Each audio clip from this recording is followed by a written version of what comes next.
As trucking routes go, it's probably the toughest in Australia.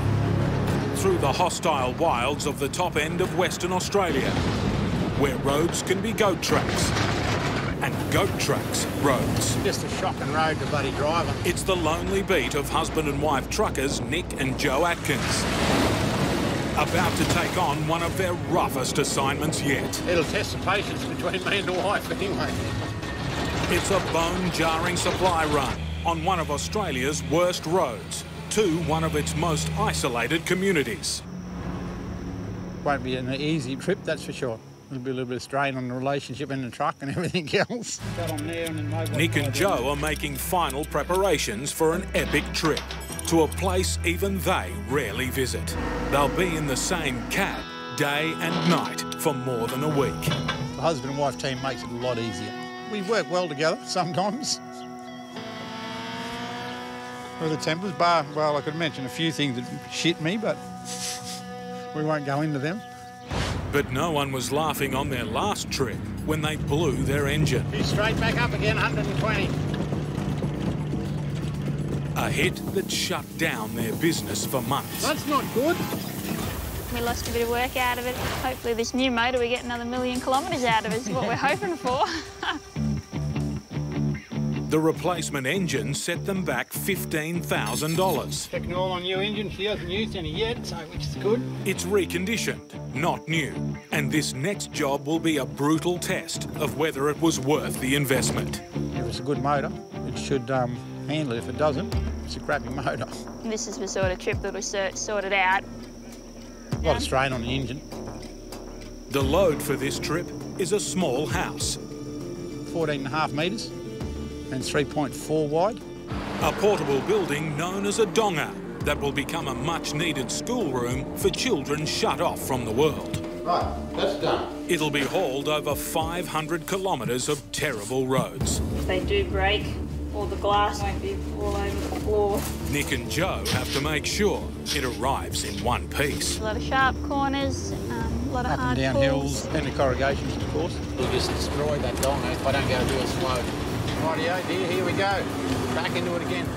They're about to farewell civilization for more than a week. If I don't send this quick email now before we get out of phone range, and people are like, why didn't you respond to my email for the last 10 or 14 days? Nick's worry is that hauling a building this size might be too much for the new engine. It's proved itself, but, you know, I'm still a little bit hope she does it. It can't be any worse than last time anyway, put it that way.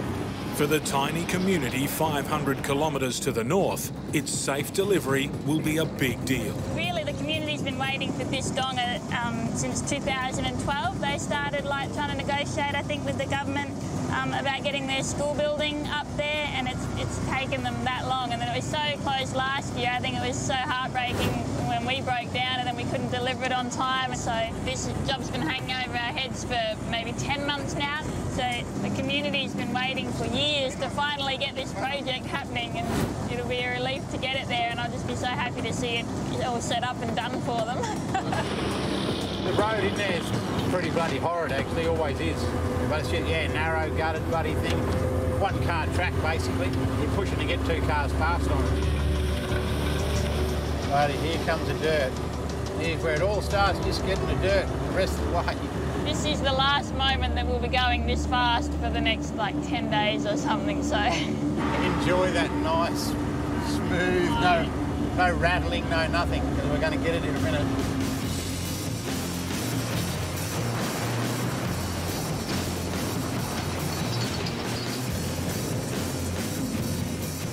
Last week, it took us 12.5 hours to do 60k. With 42 tyres running on a road this rough, the odds of a flat increase with every kilometre.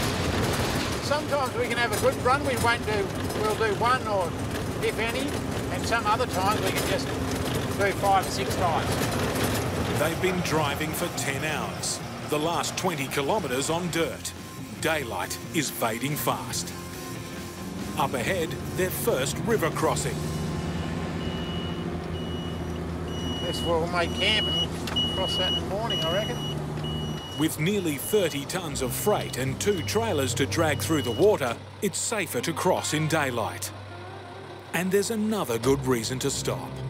Our first flat tyre, the first 20k of dirt. Well, that will be a morning job. Here we go again. In the tropical northwest, Nick and Joe have fixed their flat and are ready to take on a risky river crossing.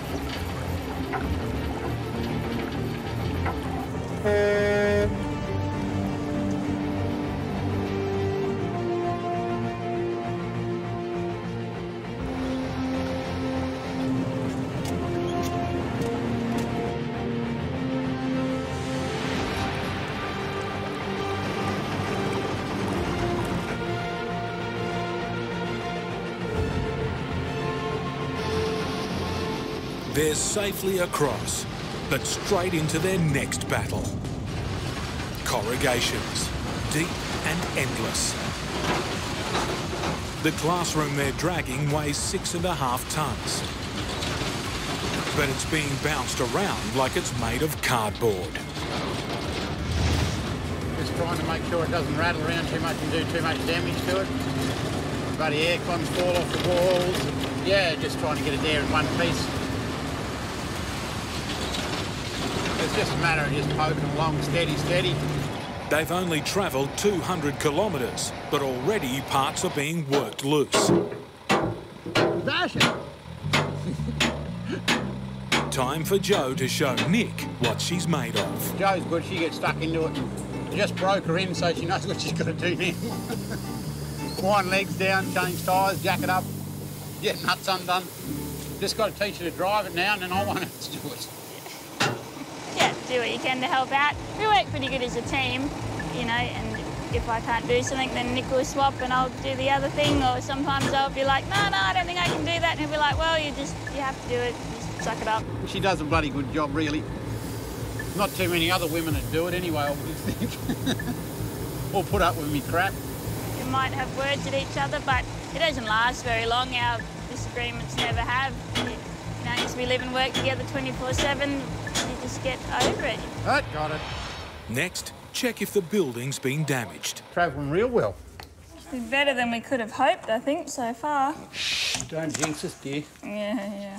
We ain't there yet, we're not even halfway. Joe has spoken too soon. That's diesel leaking from under the truck. I'm pretty sure it's leaking around one of them welds.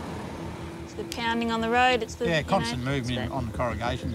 500 litres of fuel, you know, smashing back and forwards into each end of the tank. Something's got to give.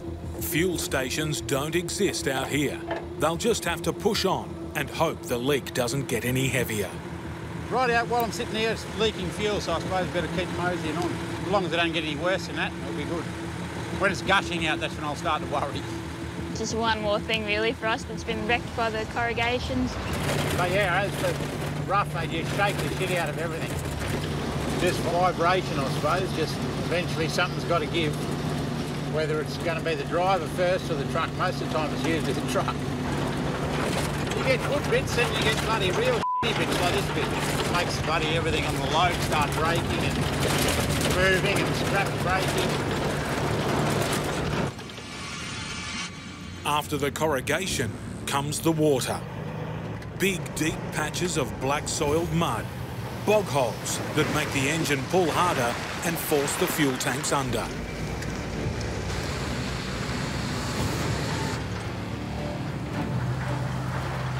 Hard to believe, but it's the dry season.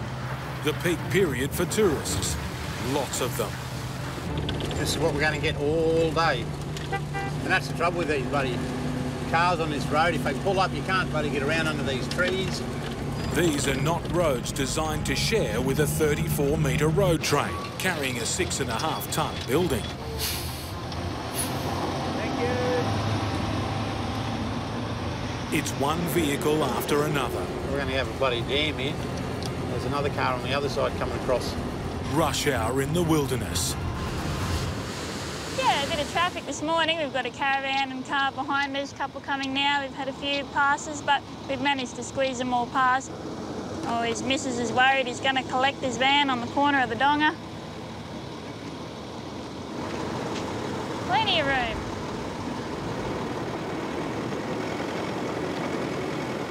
It's all a big adventure for him. The last of the tourists pass, but Nick is left with an even bigger problem. A sandy river crossing with overhanging branches at the other side. I think I should near on fit under that, won't be much, but we'll soon bloody find out. Well, here goes nothing. It's critical he keeps his momentum up. Lose it and he risks getting stuck. He's concerned whether the 4.5 metre classroom will fit under this gum tree, leaning low over the track.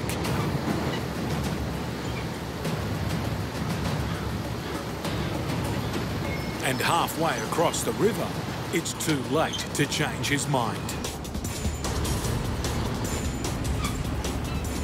It's going to be a scrape.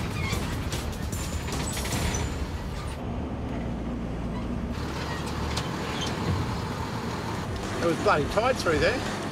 After the near miss, some worrying hits.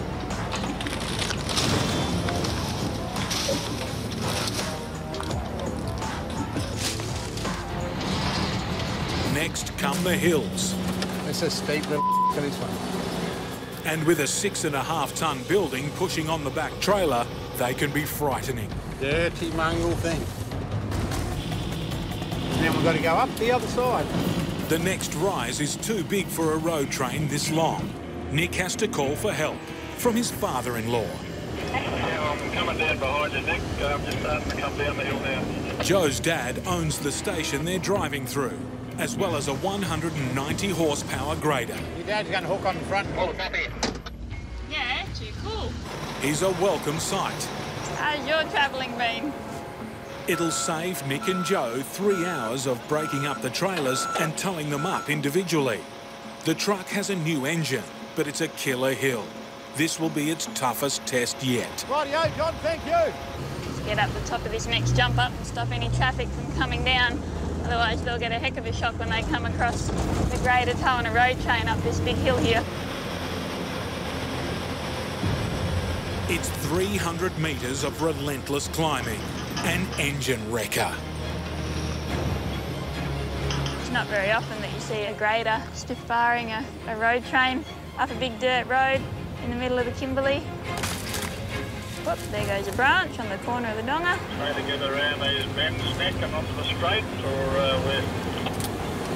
Righto, stopping now. That made easy work. It's the last help the new engine will get. From here on, Nick and Joe are on their own. Love ya. On this road we're going in Mitch Plateau. It'll be the test of the engine because she's pretty hard to pull through there and slow, so hopefully nothing go wrong. It'll also be a test for the building. It needs to arrive in one piece. Oh, nothing's moved. A little bit of dust in, not much. Still got 2 air cons at least. Good old cable ties to hold them on. Only 60 kilometres to go. But from here, the wilderness gets even tougher. And that fuel leak is growing. Progressively getting worse. Yeah, I just cracked around the baffle there and hope and pray that it doesn't get any worse. Now they're on the last long, steep hill climb. The only way up, pull their truck with the loader. And I could lose traction here. Nick's told me I've just got to really watch I don't spin the wheels. I don't want to lose traction on this rock because if I lose, he'll lose, or I don't know, we'll get all out of sync, or I'm not really sure what'll happen, but it doesn't make me feel real flash anyway. With momentum essential, Is that a tourist? the last thing Joe needs to see is a truck coming the other way. Just back right off in the APT bus, thanks. Big rocks and holes are what we would lose traction in the truck. We can't pull up them. Right up through there from there, coming.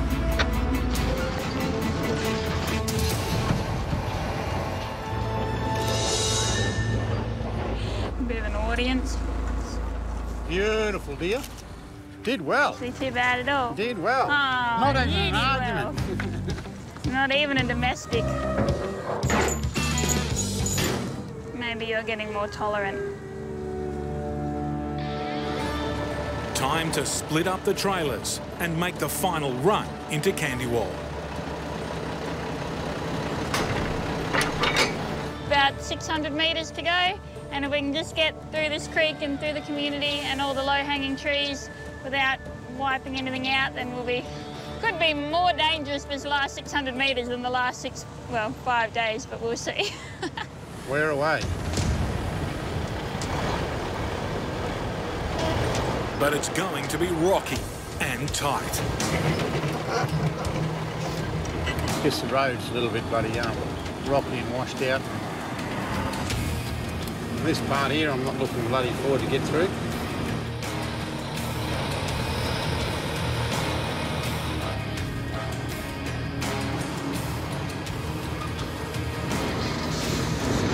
I've got bloody rocks on this side, tree on that side.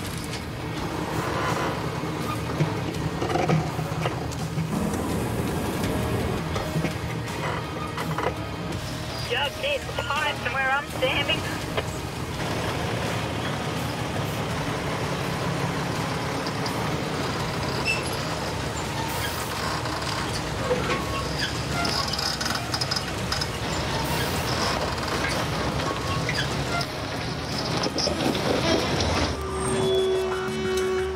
Nick and Joe are stuck. Stiff bar. A stone's throw from their destination. Stuck in the bloody creek. These rocks are just bloody pulling me up here. I ain't got much bloody room in here. Back! Oh, back?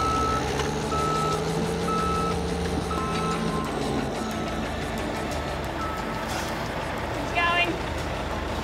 And I'm like, go forward, go back. No. Yeah, sort of slowly veer over that way, not too sharp. Don't want to hit my fuel tank on that foaming thing. Okay. Go.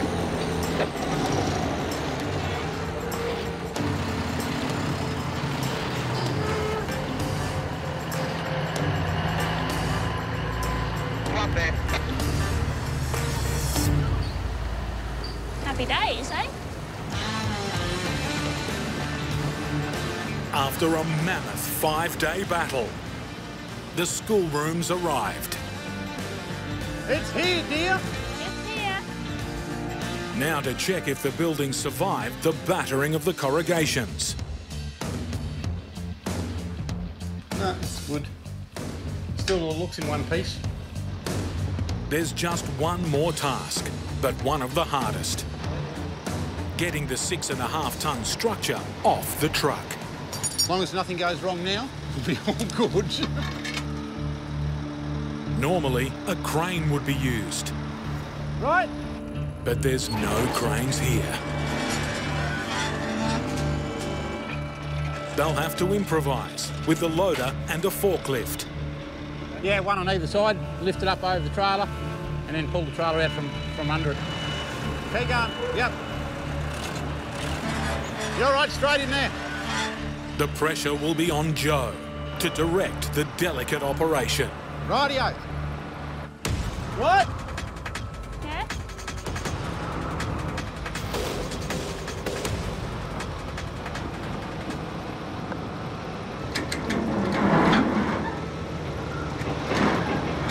What?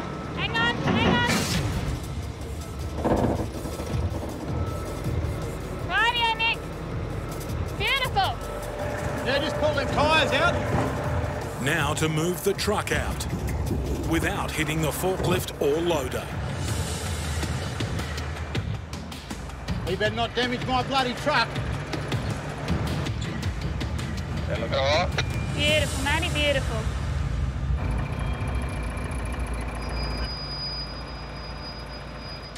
The building still needs to be moved onto its concrete footings. We get one shot at this.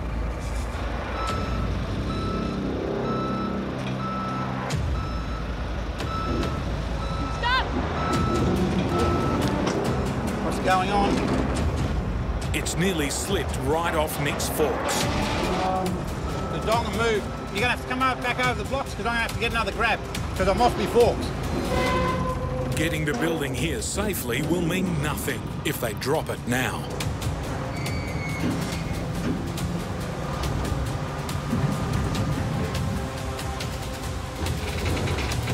It's on! Beautiful, good job. The classroom move is done and dusted. You know Nick's happy if he's got a big grin, so that's good. Glad to see that on there. Time for a well-earned break. At nearby tourist attraction, Mitchell Falls.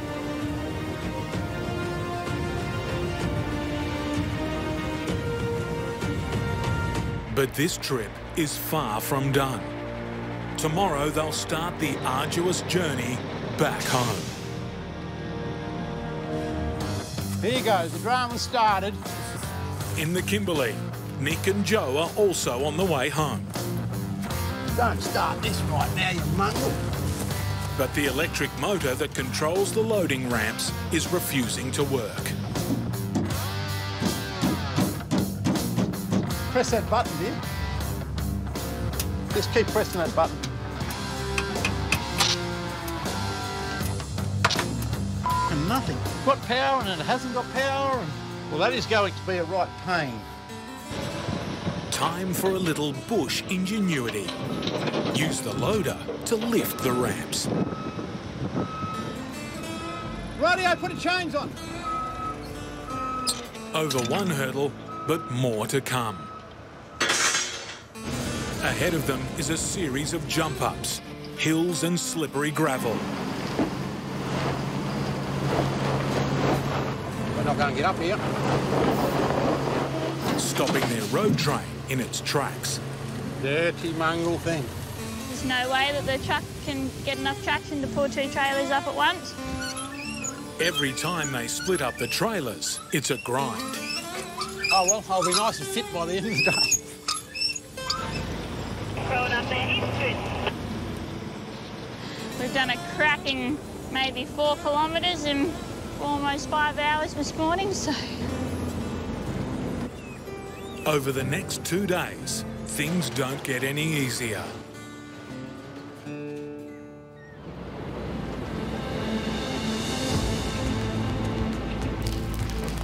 The pressures of the road start to tell. I don't need you to go down anymore. I can unchain it there. What? Then you can go back. Hang No, on. I need to get the bucket right down because I don't think it's going to go past the ramps. Bloody Maybe go hell, I back a can't little go bit. back any further. Loosen them dogs off. Just undo them, undo them. Yep, let it go, let it go, let it go. That's it. Right. Yep.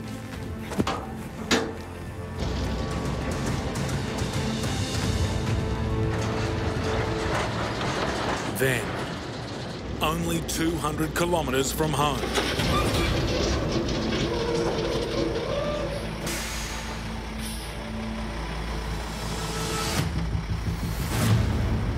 The big pin that holds the end of the bottom half of the ramp has just bloody rattled out. Lucky I spotted it when I did. Just rattling up this road, just eventually take its toll. Pushed in that mudguard at the back. Hasn't damaged anything else though. Haven't broken a light or... So now I just got to work out how I'm going to get it back on there. It doesn't look like it's going to be bloody easy either. Oh, yeah.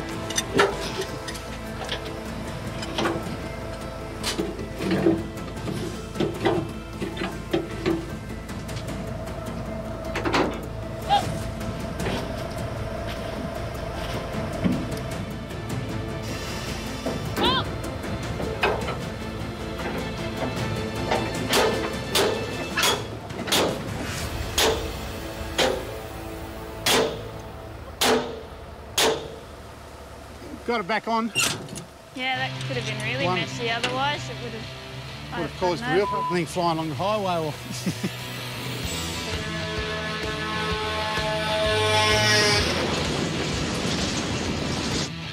Finally, they're on the home stretch. Been a hard few days. 800 kilometres of corrugations. You'll just destroy that dong if I don't go real slow. Obstacles and dangers that have pushed their relationship Maybe go back a little bit. I can't go back any further. and their truck close to breaking point. You know, you always get a few little hiccups along the way. All to deliver a tiny community a classroom they were desperately waiting for. I thought it was going to be a right pain in the arse, that transportable and stuff, but we got it there in one piece, and so it was a pretty successful trip. A rewarding end to a gruelling job. I don't think I'd ever get rich out of doing what I'm doing, no. We take jobs like this because other people don't always take them, and I think we both enjoy the challenge. Yeah. And now, another reward. I made it to the bitumen thing, bloody. Smooth road ahead.